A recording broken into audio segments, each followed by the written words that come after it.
வணக்கம் மக்களே. கலைஞர் மகளிர் உரிமை தொகை குறித்து ஒரு முக்கிய தகவல் ஒன்று வெளியாகி இருக்கிறது. என்ன தகவல் அப்படிங்கறத தெரிஞ்சுக்கிறதுக்கு முன்னாடி இந்த ஒரு வீடியோவை லைக் பண்ணி எங்களுக்கு சப்போர்ட் பண்ணுங்க. நீங்க கொடுக்குற ஒவ்வொரு லைக்கும் எங்களுக்கு அடுத்தடுத்த வீடியோக்கள் போடுறதுக்கு ரொம்பவே மோட்டிவேஷனலா இருக்கும்.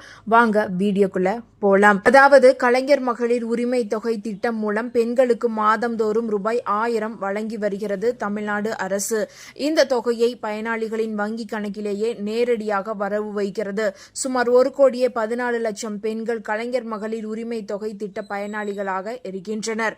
இன்னும் பலர் இந்த திட்டத்தில் சேர்க்கப்படாமல் விடுபட்டிருந்தனர். அவர்களை இந்த திட்டத்தில் சேர்க்க தமிழ்நாடு அரசு இப்போது முடிவு செய்திருக்கிறது. அதன்படி கலைஞர் மகளிர் உரிமை தொகை திட்டத்தில் சேர தகுதியுள்ளவர்கள் விண்ணப்பிக்க வாய்ப்பு வழங்கியுள்ளது. ஜூலை 15 முதல் கலைஞர் மகளிர் உரிமை தொகை திட்டத்தில் இதுவரை பயனாளிகளாக இல்லாதவர்களிடமிருந்து விண்ணப்பங்களை அரசு பெற்று வருகிறது. ஒவ்வொரு பகுதியிலும் தினம்தோறும் நடக்கும் உங்களுடன் ஸ்டாலின் முகாமில் கலைஞர் மகளிர் உரிமை தொகை திட்டத்திற்கு விண்ணப்பம் செய்யலாம். கலைஞர் மகளிர் உரிமை தொகை திட்டத்திற்கான விண்ணப்பம் உங்களுடன் ஸ்டாலின் முகாமில் மட்டுமே கிடைக்கும் என அரசு தெளிவாக தெரிவித்துவிட்டது.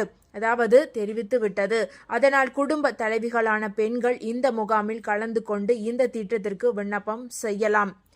பெண்கள் தெரிந்து கொள்ள வேண்டியது என்னவென்றால், உங்கள் பகுதியில் உங்களுடன் ஸ்டாலின் முகாம் எங்கு நடக்கிறது என்பதை தெரிந்து கொள்ளுங்கள்.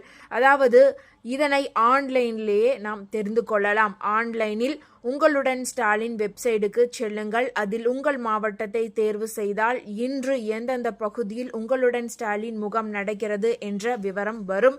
அதனை தெரிந்து கொண்டு அங்கு சென்று கலைஞர் மகளிர் உரிமை தொகை திட்டத்திற்கு விண்ணப்பத்தினை பெற்று விண்ணப்பிக்கலாம். ரேஷன் கார்டு, மின் கட்டண ரசீது உள்ளிட்ட சரியான ஆவணங்கள் கட்டாயம் இணைக்க வேண்டும். கூடுதலாக என்னென்ன ஆவணங்கள் இணைக்க வேண்டும் என்பதை அந்தந்த முகாமிலேயே உங்களுக்கு வழிகாட்டுவார்கள்.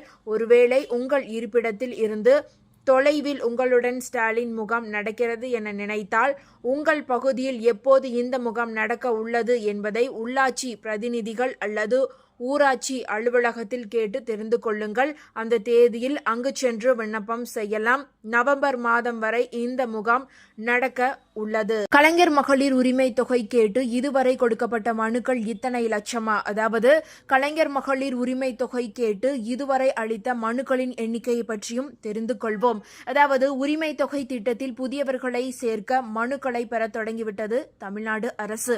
உங்களுடன் ஸ்டாலின் முகாமில் உரிமை தொகை திட்டத்திற்கு தமிழ்நாடு முழுவதும் நாள்தோறும் நூற்றுக்கணக்கான மனுக்கள் அளிக்கப்படுகின்றன. இதுவரை இந்த திட்டத்தில் சேர வேண்டும் என்ற ஆர்வத்தில் இருந்த பெண்கள் இந்த வாய்ப்பை தவறவிடக்கூடாது என உங்களுடன் ஸ்டாலின் முகாமில் நேரடியாக மனுக்களை அளிக்கின்றனர். அதாவது ஜூலை 15 முதல் தொடங்கிய உங்களுடன் ஸ்டாலின் முகாமில் இப்போது வரை மட்டும் கலைஞர் மகளிர் உரிமை தொகை கேட்டு மனு அளித்திருப்பவர்கள் எண்ணிக்கை 2.50 லட்சத்தை எட்டியுள்ளது. இந்த எண்ணிக்கை வரும் நாட்களில் இன்னும் அதிகரிக்கும் என எதிர்பார்க்கப்படுகிறது. மனு அளித்தவர்கள் அனைவரும் தங்களுக்கு ரூபாய் 1000 வரும் என்ற எதிர்பார்ப்பில் இருக்கின்றனர். ஆனால் தமிழ்நாடு அரசு தகுதியானவர்களுக்கு மட்டுமே கொடுப்போம் என திட்டவட்டமாக தெரிவித்துவிட்டது. இதற்காக இந்த திட்டத்தின் நிபந்தனைகளையும் மக்களுக்கு கிராமம் வாரியாக தெரிவிக்கப்பட்டு வருகிறது. எனவே மனு கொடுப்பவர்கள் அனைவருக்கும் கலைஞர் மகளிர் உரிமை தொகை கிடைக்காது. அனைவரது விண்ணப்பங்களும் ஏற்றுக்கொள்ளப்படாது. விண்ணப்பம் கொடுக்கும் பெண்களின் குடும்ப பொருளாதாரம் உட்பட்ட அனைத்து தகவலும் உண்மையாக இருக்க வேண்டும். அதாவது கலைஞர் மகளிர் உரிமை தொகை திட்டத்திற்கான விதிமுறைகளுக்கு உட்பட்டதாக இருக்க வேண்டும். அப்படி இருப்பவர்களுக்கு எந்த பிரச்சனையும் இருக்காது. உங்களின் கலைஞர் மகளிர் உரிமை தொகை விண்ணப்பம் ஏற்றுக்கொள்ளப்படும். அதே நேரத்தில் ஒரே ஒரு நிபந்தனை, ஒரு மனுதாரருக்கு ஒத்துவரவில்லை என்றால் கூட அந்த விண்ணப்பம் நிராகரிக்கப்படும். எனவே புதிதாக கலைஞர் மகளிர் உரிமை தொகை திட்டத்திற்கு விண்ணப்பிப்பவர்கள் இந்த திட்டத்திற்கான நிபந்தனைகளையும் சரியாக தெரிந்து கொண்டு பின்பு விண்ணப்பம் செய்யவும். அப்படி விண்ணப்பிப்பவர்களுக்கு எப்போது ரூபாய் 1000 கிடைக்கும் என்பது குறித்து அரசு தெரிவிக்கும். அதாவது அதிகபட்சம் 45 நாட்களில் உங்களின் மனு ஏற்றுக்கொள்ளப்பட்டதா இல்லையா என்பது குறித்து தெரிந்து கொள்ளலாம். ஏற்றுக்கொள்ளப்பட்டவர்களுக்கு ரூபாய் 1000 வழங்குவது தொடர்பாக தமிழ்நாடு முதலமைச்சர் மு.க. ஸ்டாலின் விரைவில் அறிவிப்பை வெளியிட உள்ளார். ஆகஸ்ட் மாதம் இது தொடர்பான அறிவிப்புகள் வெளியாக அதிக வாய்ப்புகள் உள்ளது. அதேபோல உங்களுடன் ஸ்டாலின் முகாமில் வாரிசு சான்றிதழ் வாங்க தேவையான ஆவணங்கள் என்னென்ன என்பதையும் பார்க்கலாம். அதாவது உங்களுடன் ஸ்டாலின் என்ற புதிய திட்டத்தினை முதலமைச்சர் ஸ்டாலின் தொடங்கி வைத்து பல பகுதிகளிலும் வெற்றிகரமாக செயல்பட்டு வருகின்றது. இந்த திட்டம் தமிழ்நாட்டில் உள்ள கடைக்கோடி மக்களுக்கும் அவர்கள் அன்றாடம் அணுகும் அரசு துறையின் சேவைகள் திட்டங்களை அவர்களின் இல்லங்களுக்கு அருகிலேயே சென்று வழங்குவது இந்த திட்டத்தின் நோக்கமாக இருக்கிறது.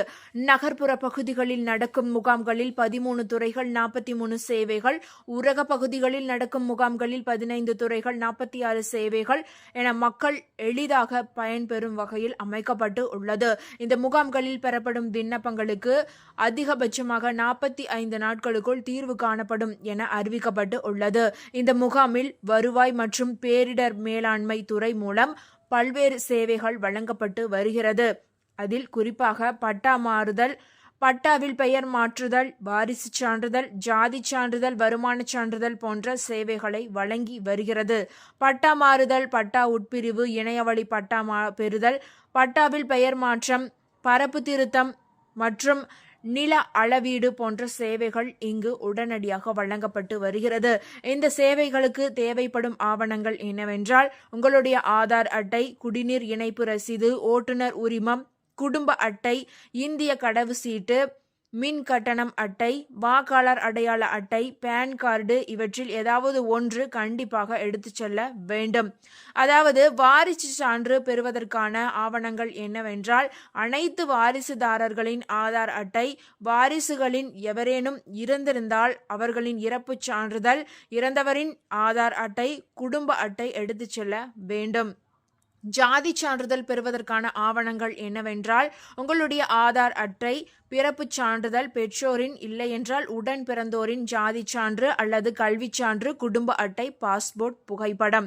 உங்களுடைய வருமான சான்றிதழ் பெறுவதற்கான ஆவணங்கள் என்னவென்றால் உங்களுடைய ஆதார் அட்டை, குடும்ப அட்டை, ஊதிய சான்று, நில உடைமை விவரங்கள், பேன் கார்டு. இந்த ஒரு தகவல் உங்களுக்கு பயனுள்ளதாக இருந்தால் மறக்காம இந்த வீடியோவை லைக் பண்ணி உங்களுடைய ஃப்ரெண்ட்ஸுக்கும் ஃபேமிலிக்கும் ஷேர் பண்ணி விட்டுருங்க. இது போன்ற பயனுள்ள தகவல்களை மேலும் தெரிந்து கொள்ள மறக்காம நம்மளுடைய குட்டி இன்ஃபோ சேனலை சப்ஸ்கிரைப் பண்ணி பக்கத்தில் இருக்க பெல் ஐக்கானை கிளிக் பண்ணி வச்சுக்கோங்க. நன்றி.